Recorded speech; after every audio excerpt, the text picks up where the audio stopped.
Larry Crosley with Village Missouri team. I'd like to welcome you all here for our groundbreaking. This is really a stupendous time in our country for so many reasons, but specifically the acceptance of cannabis nationally. There are 34 states now that have included cannabis as part of the wellness and well-being plan for their residents. And Missouri is at the forefront. You'll hear today our objective for the community and the importance of having a team like ours here in Missouri.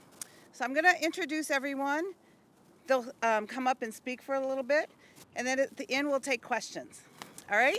So first I'm going to turn it over to Chairman CEO of Viola, Al Harrington. Thanks, Lori. Thank everybody for coming out. This is a tremendous day for us, tremendous opportunity for us to serve the community of St. Louis. I'm really excited to partner up with a guy that I got drafted with in 1998, so we some old men now.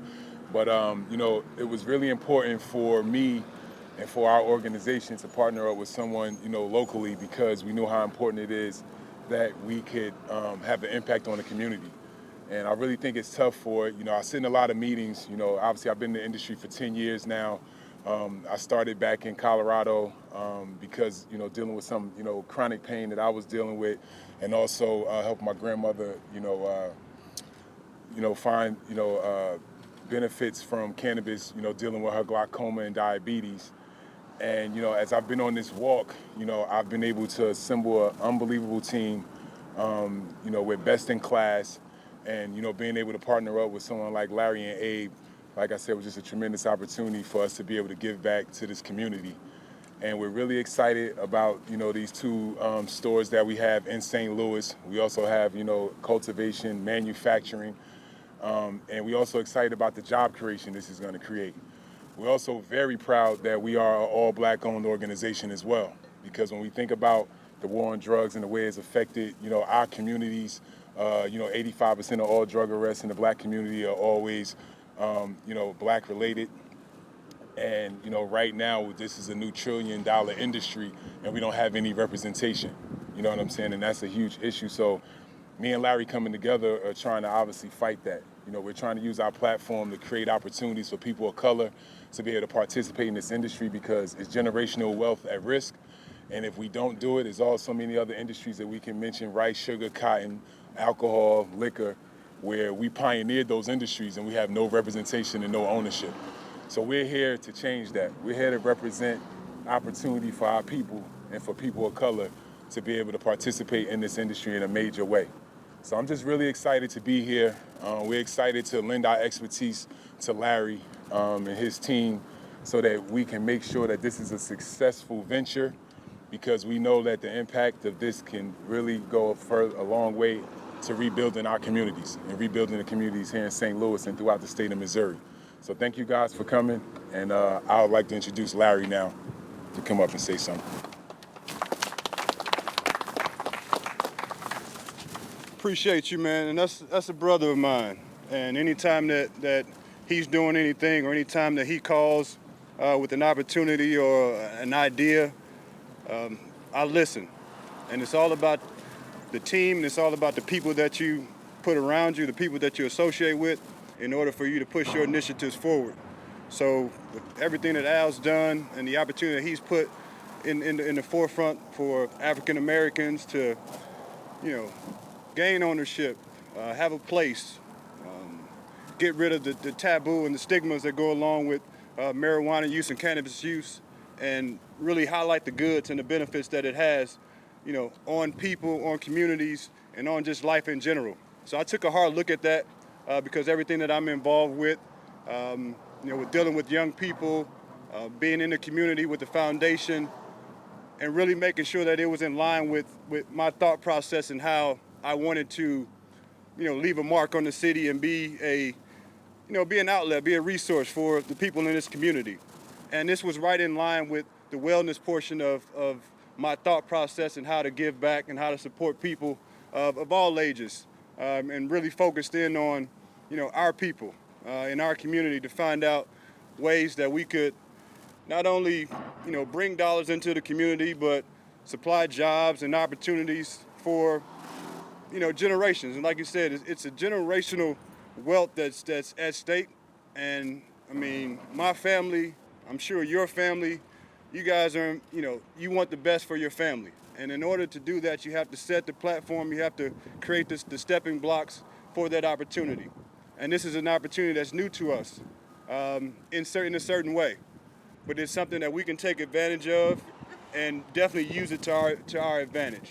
Good afternoon. I want to say thank you all for coming. My name is Jamil Taylor, one of the co-founders of Village and the Director of Operations here in Missouri. This is a very much a proud moment for all of us to bring a black-owned cannabis company in the state of Missouri, and in particular in the city of St. Louis, should be something that should be applauded of.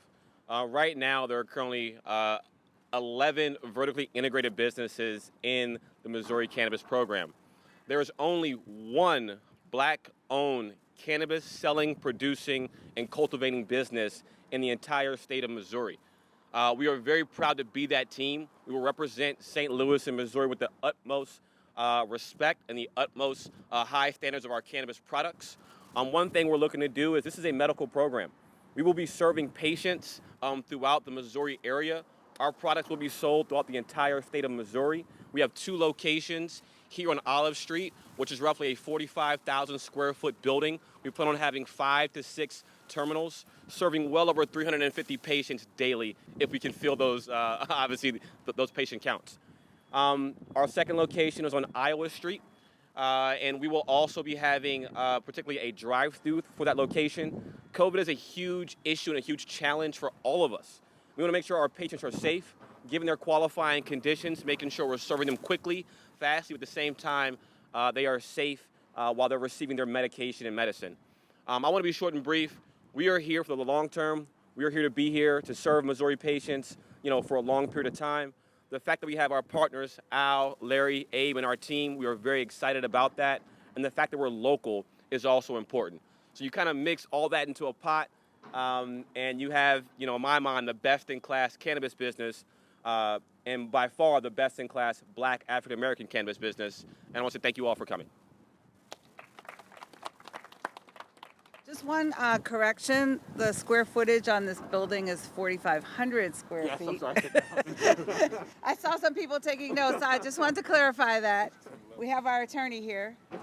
Okay, so next I'd like to introduce Missouri State Senator Jamila Nasheed. Good afternoon, everyone. Let's give it up for this first black-owned cannabis company here in the city of St. Louis and in the state of Missouri. I am extremely honored to be here today to celebrate something that is past overdue. We have had individuals in the industry, and African Americans have been locked out of the industry. So again, let's give them a round of applause. This is what a dream team looks like. As many of you have already heard, they are the first African-American cannabis industry here in the state of Missouri. But I don't think that they would be the last. We have a truly major accomplishment as a cannabis industry here in the state of Missouri. I can tell you this here, it's truly a game changer. We're talking about creating jobs throughout the city of St. Louis and throughout Missouri in a way that we have never seen before. We are talking about bringing in new job opportunities for young men and women who would otherwise not have the opportunity to work in this industry.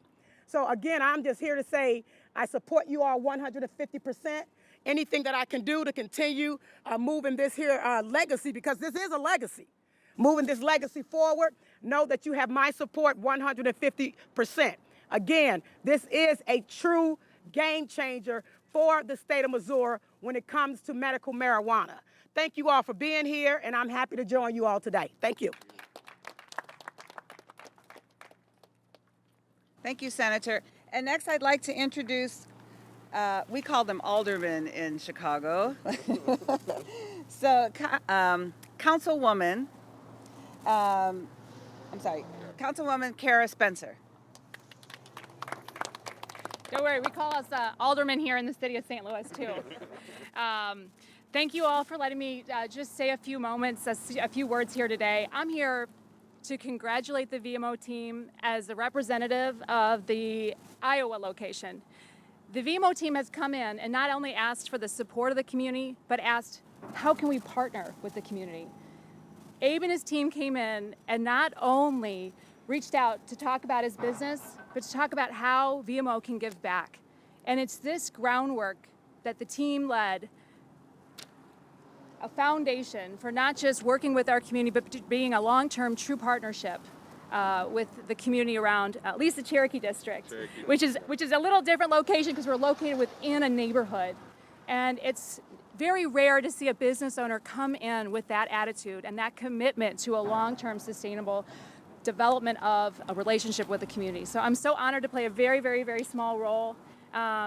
It's my understanding that this team is not only the only Black-owned business within the cannabis industry in the state of Missouri, but ranked #1 in the state. So congratulations, and I'm happy to play a very tiny role in rolling this out. Thank you for letting me come here today. We'd like to thank you all for coming out today, and look for us to open the first dispensary, we didn't mention this, April 20th of 2021, 4/20. I don't know why we picked that day. And then shortly after, this location will open, and then maybe we'll have another party. Yes, yes. Then we'll have another party. All right, thank everyone for coming.